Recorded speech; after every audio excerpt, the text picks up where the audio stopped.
Well, Pride starts tomorrow, and this is just a reminder that straight people are not allowed outside for the next 30 days. We are asking that you please shelter in place. If you do need to leave your homes for any essential items, we just ask that you please keep 6 feet of distance between yourself and any queer person. Thank you so much. Everybody stay safe out there.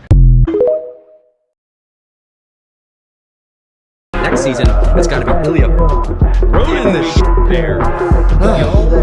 Infected Hudson's brain. Girl, wobble it, and I'ma gobble it.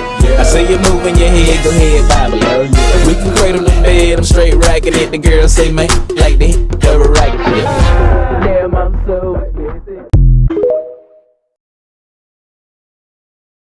I've grown out of nightclubs. I like to be able to talk to my friends in a bar, and I don't like dancing that much. I do like dancing and getting drunk. I don't do it enough. I should get out more. Really? Yeah. Do you actually want to go to nightclubs? Not like often, but like more often. Really? Than the once a year. Yeah. When are we going?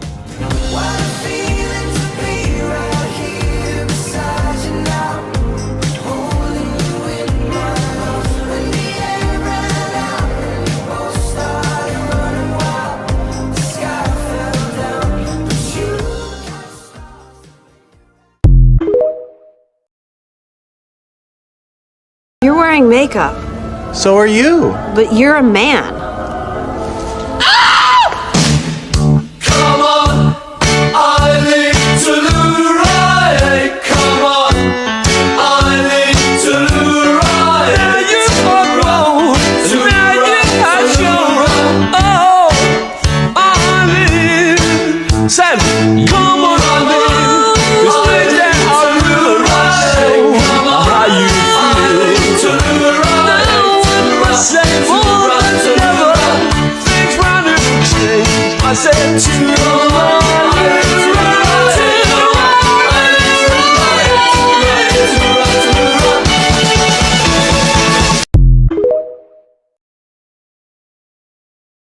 Did you say somebody should kill Charlie Kirk? No, I was about to debate Charlie Kirk. Why the fuck would I want anybody to kill him? Listen, I know this is a difficult concept for you to understand, but I was actually supposed to debate Charlie Kirk 2 weeks prior to his assassination. Obviously, I have a very different method of going about things than the way that you're trying to present it, because if that was my mentality, I would never try to debate him. Charlie respected that. And it's really sad to see the rest of the remnants of the conservative movement refusing to carry the flame in the way that Charlie Kirk wanted it to be carried. I, on the other hand, do carry that flame because we are Charlie Kirk. Discussing things like America deserves We carry the 9/11. flame. We fight for the gospel. We honor his name. By working with the Do you know those government. words? Do you internalize those words? You should. Go fuck yourself, Rosenoff. Alright, it's more fun if you're there. Hope next time we play, you decide to show up.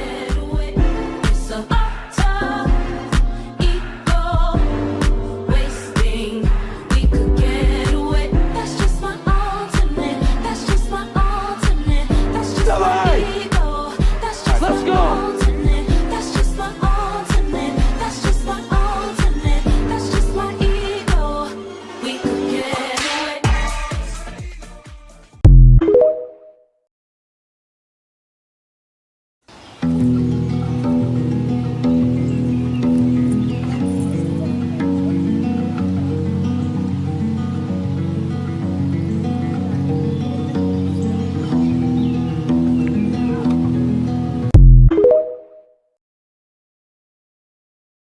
Wiener dog, how did you get so long? Wiener dog, come listen to my song. After having some time to decompress after the final episode of Good Omens, these are my thoughts and feelings on it. I will start by saying I don't think I've ever seen a fandom be so divided in their opinion on an ending of a show. It seems like people are either one way or the other. People are either really love it, you know, they feel like it's come to a good conclusion, and then there's the other half of people that, you know, going through the turmoil of it right now. So yeah. Also, content warning for this is my opinion. That's my opinion! This is my opinion, okay? There were many moments during this episode that I really loved. And I'm not gonna lie, I was crying the whole way through, okay? Not a dry eye in the house. But ultimately, I'm a bit disappointed. I'm a bit disappointed, and I'm going to go into the things that disappointed me, okay? In regards to the way it ended, the fact that now God, the devil, heaven, hell, angels and demons are no longer in existence, I can understand why that's the ending, okay? Think about Terry Pratchett. He was a big old atheist, so it does kind of make sense that it would have this sort of atheist ending to the show, that all of that sort of belief and religion of it would be eradicated. But it doesn't mean that I like it. Doesn't mean that I like it, okay? Those two characters at the end, you know, the human versions of Crowley and Aziraphale. Who's that? Who are they? They're not the characters that we've come to know and love, alright? Like, definitely not Crowley. Who is she? Where did you find her? Sort of thing. It didn't sit right with me, the fact that, like, 6,000 years of a slow burn of their friendship, of everything they've done together, suddenly is no longer in existence. They're basically dead. Like, so, yeah, it was cute to see these two old men at the end sitting in a garden outside their South Downs cottage. It was cute, it was sweet, it was lovely. But that's not Crowley and Aziraphale to me. Sorry, it's not. Like, I don't know who they are. I don't know who they are. One of the major things for me before this episode aired, I made videos on it, is that I needed Aziraphale's apology to be really heartfelt, to be, like, earned, to be a prominent thing, to see what he has learned from what he's done, kind of thing. I'm sorry, we didn't even get a proper apology. We just got him going, I need you to forgive me. I need you to forgive me. Try to do the apology dance. And then Crowley just going, yeah, fine, okay, I forgive you.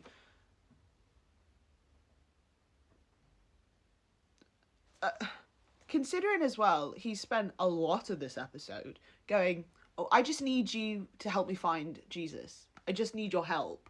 Like, he had plenty to apologise for, in my mind, a little bit. So, Also, there was a plot hole that I just could not get over while I was watching it. And the plot hole was, why didn't Michael just rip out both Aziraphale and Crowley's pages from the Book of Life? Especially Aziraphale's.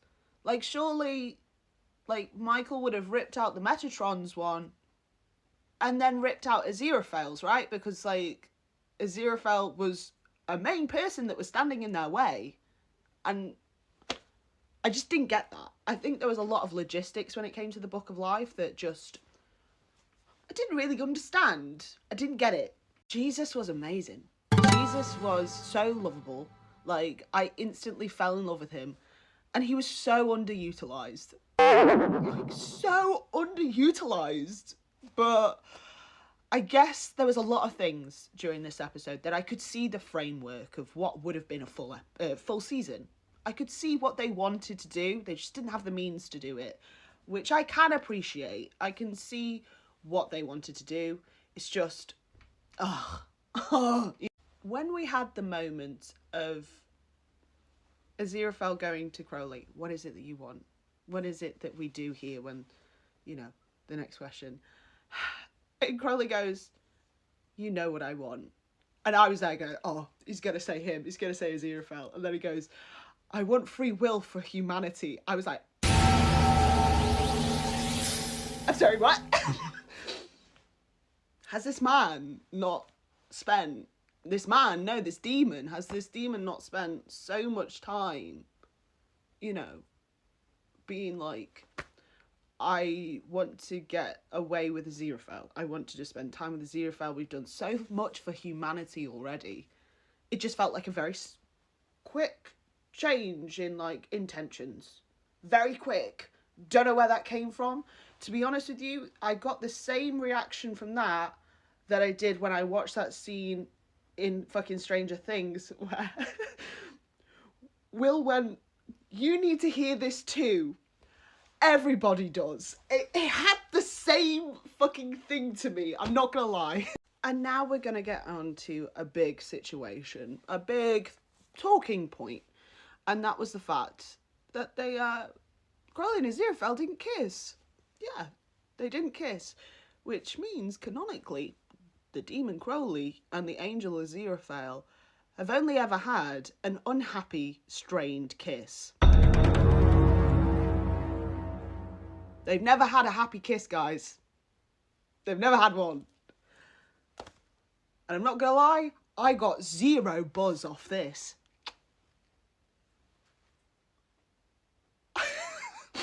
I was a bit like, oh, what was that? What was that? Okay. There was something about the fact that they just didn't kiss at all that just didn't sit right with me, okay? It felt a bit weird.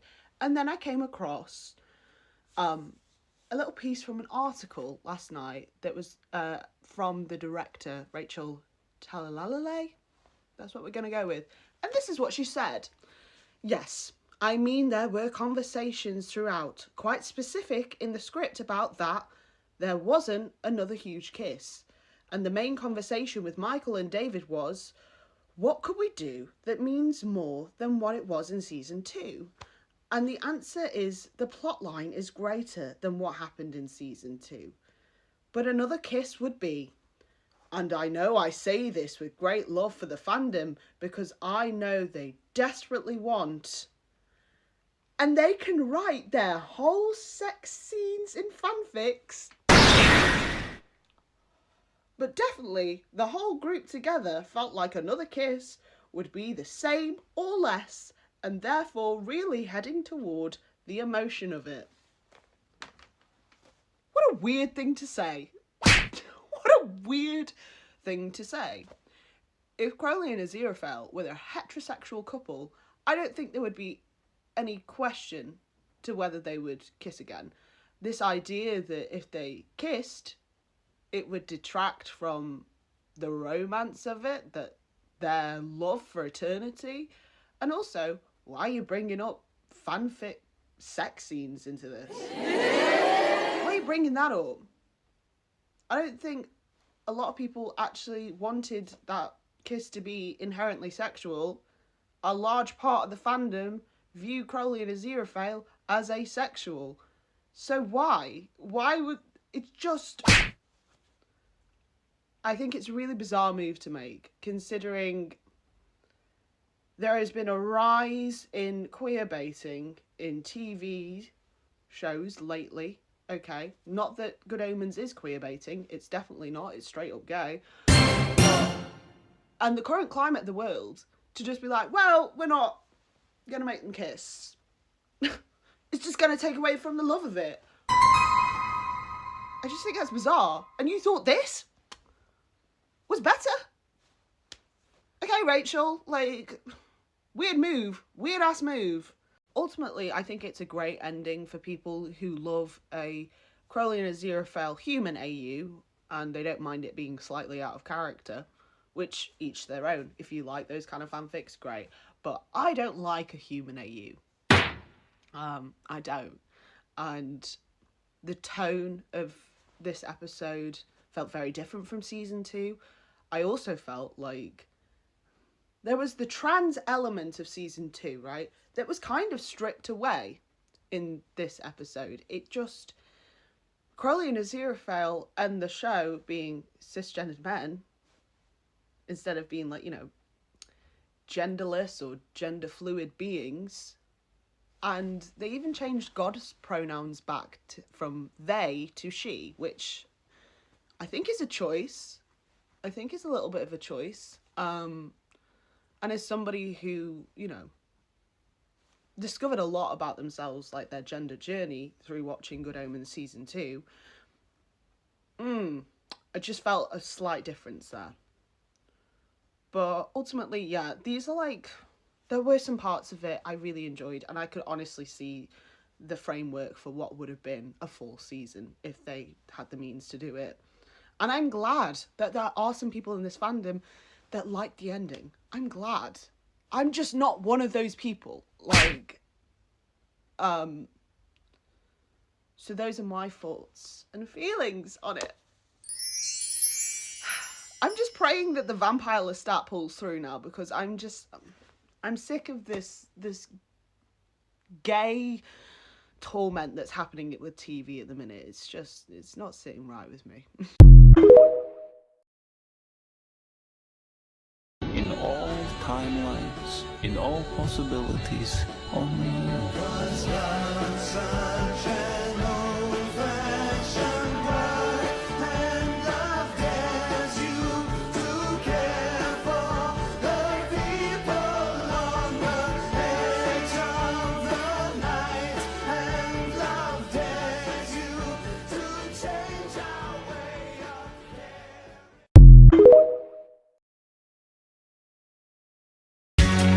Barbara Streisand.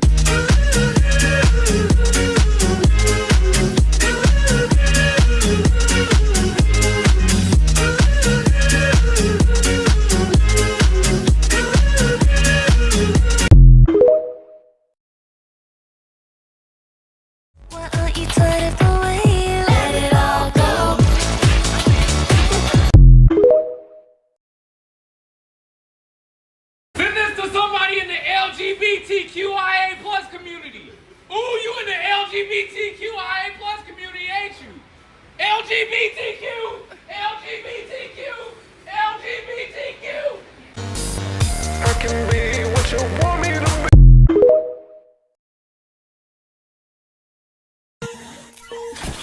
Like your mind, like your smile, like your eyes, I could die. Aeroplane, you are so fly, singing songs like Jeremiah. Party time, hop inside, we're so high. Roller coaster ride, diamond bright, kiss me right, yeah, that's so nice. Girls can wear jeans and cut their hair short, wear shirts and boots, 'cause it's okay to be a boy. But for a boy to look like a girl is degrading, because you think that being a girl is degrading. But secretly, you'd love to know what it's like, wouldn't you? What it feels like for a girl.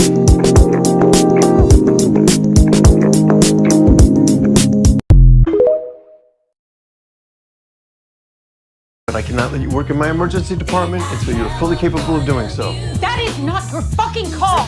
So if there's nothing else, I would like to get back out on the street and find out who's killing these women. Sir.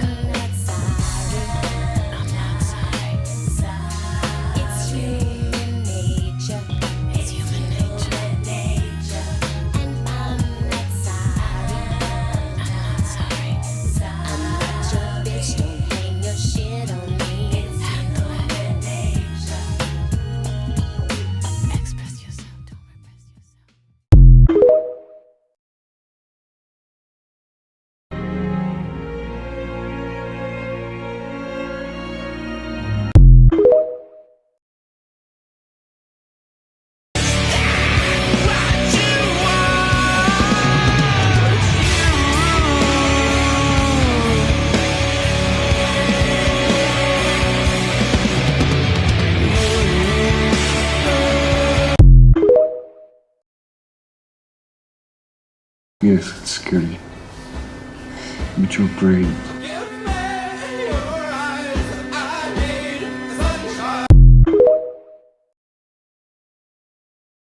I made this custom urn in memory of 3 rats. I have wanted to sculpt a rat for so long, so this was a very exciting commission for me.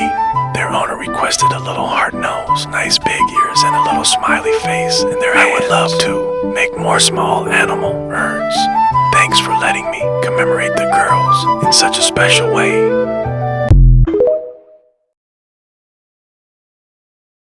Corruption's such an old song that we could sing along in harmony, and nowhere is it stronger than in Albany. This colony's economy's increasingly stalling, and honestly that's why public service seems to be calling me. I practiced the law, I practically perfected it. I've seen injustice in the world and I've corrected it. Now for a strong central democracy, if not then I'll be Socrates throwing verbal rocks at these mediocrities.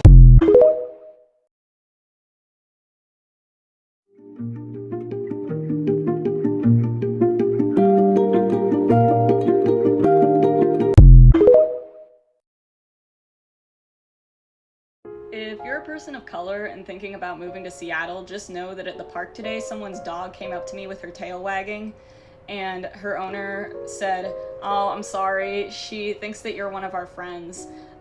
They then turned to their friend and said in a slightly concerned tone, "She thinks that every brown trans guy is him." So, just something to think about.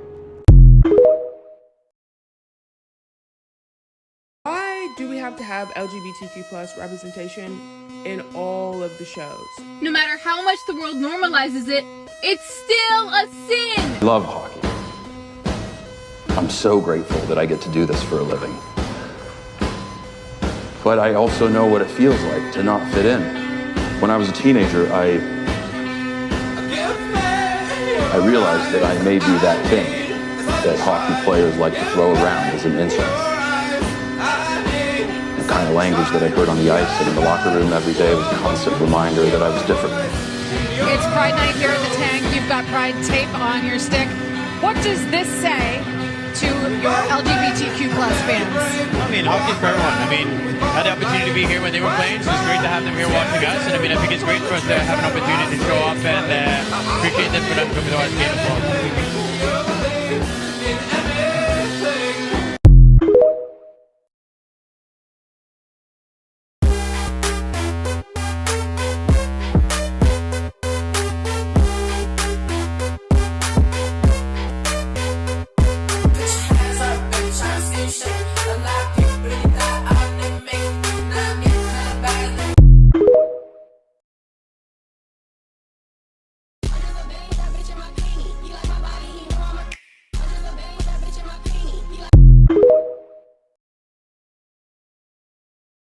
I acknowledge the need for allies because of the visibility we lend. That was just reinforced for me tonight. Sarah McBride gave me a note from a 10-year-old transgender girl named Ella. She named herself that after my movie Ella Enchanted. And in this note, Ella thanked me for my courage as an ally. Ella, sweetie, I want to make something absolutely clear to you. It takes zero courage to love you.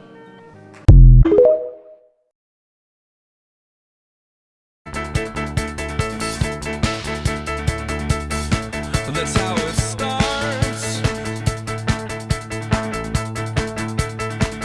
We go back to your house.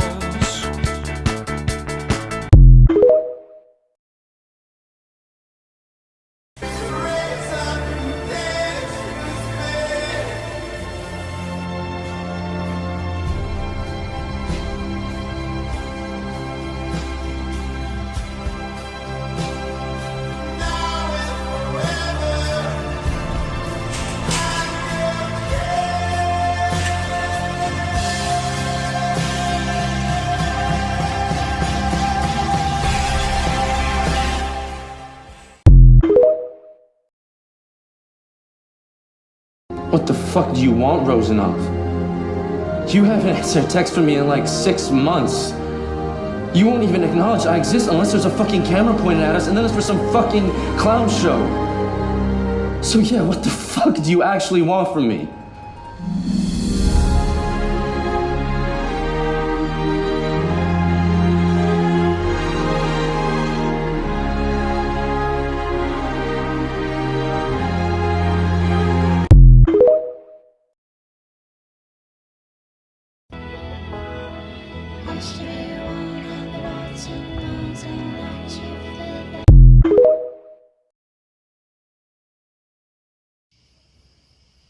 There's something sacred about beginning again, about letting life reach you gently after everything, to learn the difference between numbness and peace. Sometimes healing is so quiet, it almost feels invisible. Until one day you realize life no longer feels like something you have to survive.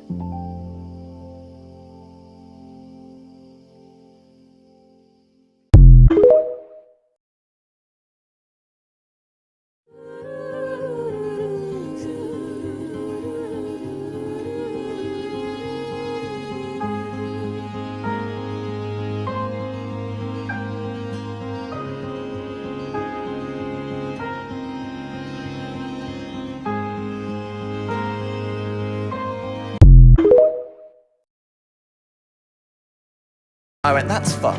What's the worst thing I've ever did? And immediately a feeling rose up in my chest, and it was, I'm secretly gay. Oh, Dan! That's not bad. And then I had to remember, wait, no, that's not a bad thing. No. That's just a fundamental fact. In fact, it's a good thing. Well, there you go. Because you got me. Aww.